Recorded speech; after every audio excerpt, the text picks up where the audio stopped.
বিসমিল্লাহির রহমানির রহিম। দর্শক শ্রোতা, আসসালামু আলাইকুম। বর্তমান বিশ্বের যে টালমাটাল অবস্থা এবং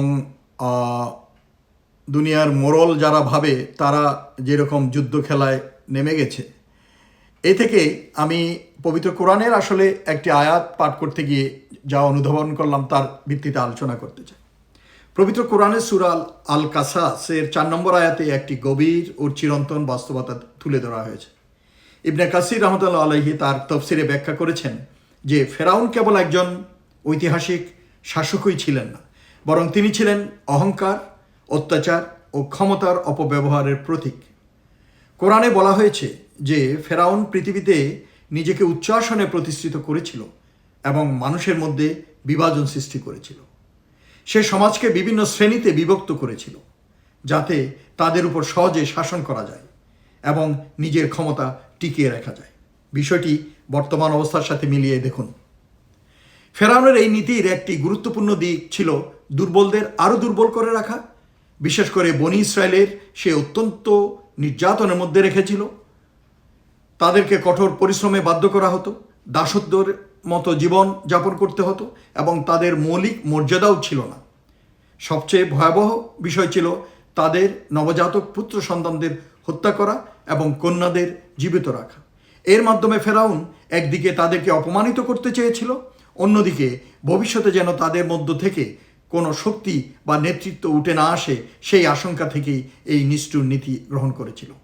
বর্তমান সময়ে যুক্তরাষ্ট্র এবং অন্য দেশগুলো, দুনিয়ার শক্তিশালী দেশগুলো, পরাশক্তিগুলো যেভাবে দুনিয়াতে বিভিন্ন দেশকে, বিভিন্ন জাতিকে বিভাজন সৃষ্টি করে এবং তাদের ভিতরে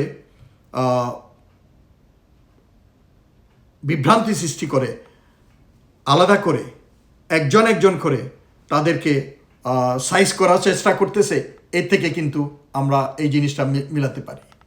ইবনে কাসির রহমতুল্লাহ আলাইহি উল্লেখ করেছেন যে ফেরাউন ধারণা করেছিল বনি ইসরায়েলের মধ্য থেকেই এমন এক শিশু জন্ম নেবে যে তার পতনের কারণ হবে, তাই সে সমস্ত পুত্র সন্তান হত্যার নির্দেশ দিয়েছিল। কিন্তু মানুষের সব পরিকল্পনার ঊর্ধ্বে আল্লাহর সিদ্ধান্ত কার্যকর হয়। আল্লাহর ফয়সালা যখন আসে তখন কোনো শক্তি তার টেকাতে পারে না।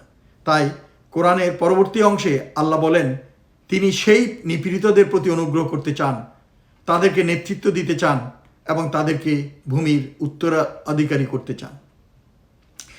এই আয়াত শুধু অতীতের একটি ঘটনার বর্ণনা নয়, এটি মানব ইতিহাসের একটি স্থায়ী বাস্তবতার প্রতিফলন।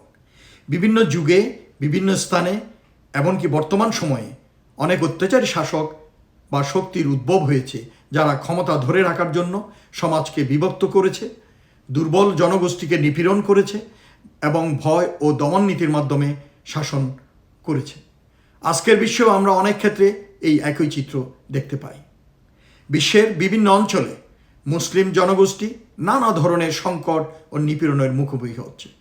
কোথাও যুদ্ধ, কোথাও দখলদারিত্ব, কোথাও রাজনৈতিক নিপীড়ন, আবার কোথাও ধর্মীয় বৈষম্য ও ইসলাম ভীতির কারণে মুসলমানদের জীবন দুর্বিষহ হয়ে উঠেছে।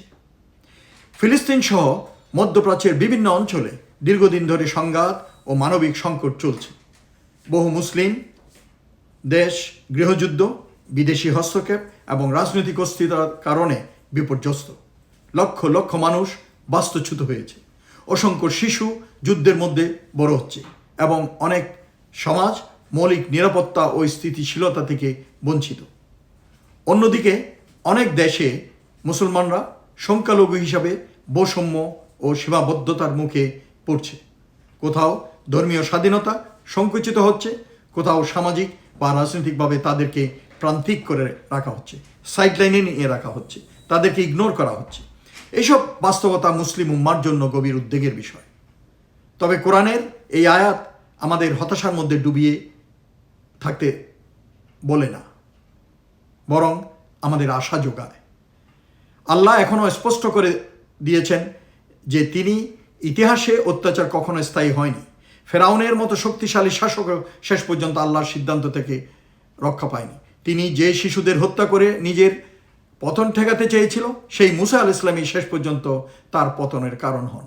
এটি আল্লাহর সেই চিরন্তন নিয়মের উদাহরণ যে মানুষের ষড়যন্ত্র আল্লাহর পরিকল্পনার সামনে টিকে থাকতে পারে না। এই আয়াত মুসলমানদের জন্য একটি গুরুত্বপূর্ণ শিক্ষা বহন করে। প্রথমত, অত্যাচার ও অন্যায়ের বিরুদ্ধে নৈতিক অবস্থান গ্রহণ করা ঈমানের দাবি। দ্বিতীয়ত, কঠিন পরিস্থিতির মধ্যেও ধৈর্য, ঐক্য এবং আল্লাহর উপর ভরসা রাখতে হবে।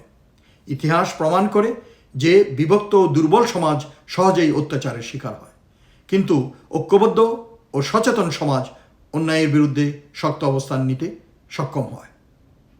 একই সাথে এই আয়াত মুসলিম সমাজকেও সতর্ক করে দেয় যে ক্ষমতা হাতে এলে যেন কেউ ফেরাউনের পথ অনুসরণ না করে। ন্যায় বিচার, মানবিকতা, জবাবদিহিতা এবং আল্লাহভীতি এই নীতিগুলো ছাড়া কোনো সমাজ টেকসই শান্তি ও স্থিতি অর্জন করতে পারে না। অতএব সূরা আল কাসাসের এই আয়াত অর্থাৎ 4 নম্বর আয়াত আমাদের স্মরণ করিয়ে দেয় যে অত্যাচার যত শক্তিশালী হোক তা স্থায়ী নয়। আল্লাহর বিধান অনুযায়ী একসময় অত্যাচারীরা পতিত হয় এবং নিপীড়িতরা মর্যাদা ফিরে পায়। এই শিক্ষা মুসলিম উম্মাকে হতাশ না হয়ে আত্মশুদ্ধি, ঐক্য, ধৈর্য এবং ন্যায় প্রতিষ্ঠার পথে এগিয়ে যাওয়ার প্রেরণা দেয়। এবং এই অবস্থায় বর্তমান সময়ে মুসলমান দেশগুলো মুসলিম উম্মার শিক্ষার বিষয় আছে যে তাদের ঐক্যের বিষয়ে আরও জোরদার করা, তাদের আঞ্চলিক ভিত্তিতে বা তাদের ধর্মীয় ভিত্তিতে জোট তৈরি করা এবং সকল আক্রমণের জন্য প্রস্তুত থাকা। ধন্যবাদ।